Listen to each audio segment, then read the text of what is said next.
বন্ধুসকল, আজি মই এই ভিডিঅ'টোৰ জৰিয়তে কিছুমান সত্য কথা উপস্থাপন কৰিবলৈ চেষ্টা কৰিম আৰু যদি এই ভিডিঅ'টো চাই আপোনালোকে অলপ হ'লেও জ্ঞান অৰ্জন কৰে তেন্তে মই এই ভিডিঅ'টো বনোৱাৰ নিশ্চয় সাৰ্থক হ'ব। ধন্যবাদ। বন্ধুসকল, আপুনি এই ফটোকেইখন ভালদৰে চাওক। এই ট্ৰেইনখন যে দেখিছে, এইখন পৃথিৱীৰ আটাইতকৈ দীঘল ট্ৰেইন। ইয়াৰ দৈৰ্ঘ্য প্ৰায় 3 কিলোমিটাৰ। আৰু এই হাতত থকা টুকুৰাকেইটালৈ মন কৰক। এই টুকুৰাকেইটা হ'ল মাৰ্চ আৰু মুনৰ। এখন হাতত একেলগে দেখিবলৈ পোৱা গৈছে। আৰু যে এই ফুলপাহ দেখিছে, এই ফুলপাহ স্পেচত প্ৰথম ফুলি উঠা ফুল। 2016 চনৰ 16 জানুৱাৰী তাৰিখে এই ফুলপাহ ফুলি উঠিছিল। এনেকুৱা মগজ ফাটি যোৱা ফেক চাই থাকিবৰ কাৰণে আপুনি ভিডিঅ'টো প্ৰথমৰ পৰা শেষলৈকে চাব বুলি আশা কৰিলোঁ।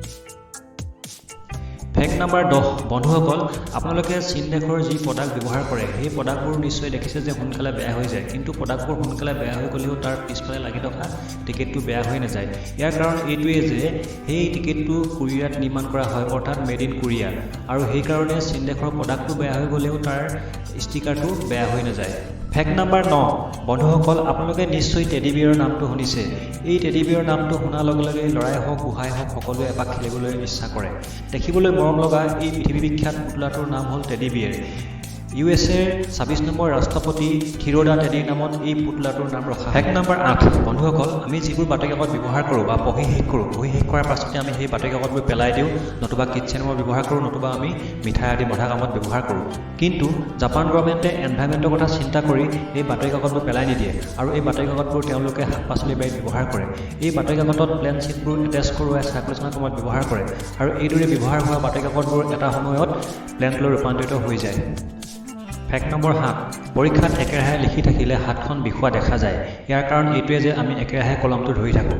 কিন্তু আপুনি জানি আচৰিত হ'ব যে পৃথিৱীৰ কিছুমান চোকা মগজৰ মানুহে এনেকুৱা এটা পেন আৱিষ্কাৰ কৰিছে যিটো পেন আপুনি ধৰি থাকিব নালাগে, আৰু সেই পেনটো আপুনি পেনাগেন নামেৰে দোকানৰ পৰা পাৰ্চেছ কৰিব পাৰিব।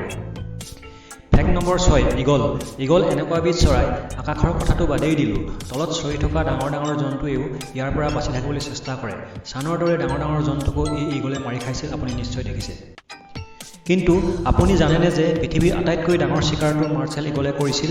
এই মাৰ্চেল ঈগলে নিজতকৈ 7-8 গুণ ডাঙৰ 37 কিলো টিউগাৰ ডিয়াৰক মাৰি খাইছিল।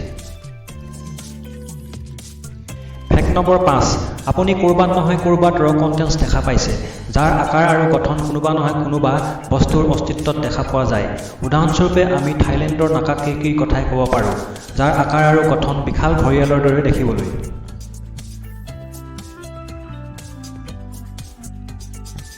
Fact number 4।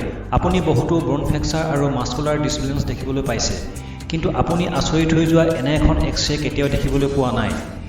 এই এক্স-ৰেখন দেখি আপোনাৰ চকু নিশ্চয় কঁপালত উঠিছে। এই ফটোখন আচলতে জিমনাষ্টিকৰ এক্সাৰচাইজ পাৰফৰ্মেঞ্চ কৰোঁতে লোৱা হয়। দেখিবলৈ কিবা ভয়ংকৰ জন্তুৰ এক্স-ৰেৰ দৰে নহয়নে? Fact number 3। থমাছ আলভা এডিছনে 1874 চনত এক ইলেক্ট্ৰনিক পেন আৱিষ্কাৰ কৰিছিল, কিন্তু ইয়াক ইলেক্ট্ৰনিক কলম হিচাপে ব্যৱহাৰ কৰা হৈছিল নে নাই সেই কথা মই ক'ব নোৱাৰোঁ। কিন্তু আজিকালি টেটু আৰ্টিষ্টসকলে টেটু আঁকিবৰ কাৰণে যিটো মেচিন ব্যৱহাৰ কৰে সেই মেচিনটো থমাছ আলভা এডিছনে আৱিষ্কাৰ কৰা কলমটোৰ দৰে একেই। অৰ্থাৎ 1874 চনত থমাছ আলভা এডিছনে যি মেচিন আৱিষ্কাৰ কৰিছিল সেই মেচিনটো আজিকালি টেটু অঁকা মেচিন হিচাপে ব্যৱহাৰ কৰা হয়। Fact number 2। যিকোনো এটা ডেড বডি কেমিকেলি ৰিজাৰ্ভ কৰা পদ্ধতিটোক মামি বুলি কোৱা হয়। স্ক্ৰীণত দেখা এই মামিটো 14-15 শতিকাৰ। এই মামিটো দেখিবলৈ ইমান সুন্দৰ হৈ আছে যে যিকোনো মুহূৰ্ততে ই প্ৰাণ পাই উঠিব যেন লাগে। মামিটো জীৱিতৰ দৰে লগা নাইনে বাৰু? Fact number 1। বন্ধুসকল, আপোনালোকে জানেনে যে নৰ্থ কোৰিয়া এনে এখন দেশ য'ত আপুনি নিজৰ ইচ্ছামতে চেলুনত গৈ চুলি কাটিব নোৱাৰে। নৰ্থ কোৰিয়াৰ সম্ৰাটে ডিজাইন কৰি দিয়া ষ্টাইল মতেহে আপুনি চুলি কাটিব লাগিব। তাত 28 প্ৰকাৰৰ চুলি কটা ডিজাইন আছে, তাৰে 14 প্ৰকাৰৰ মহিলা আৰু 14 প্ৰকাৰৰ পুৰুষৰ কাৰণে ডিজাইন।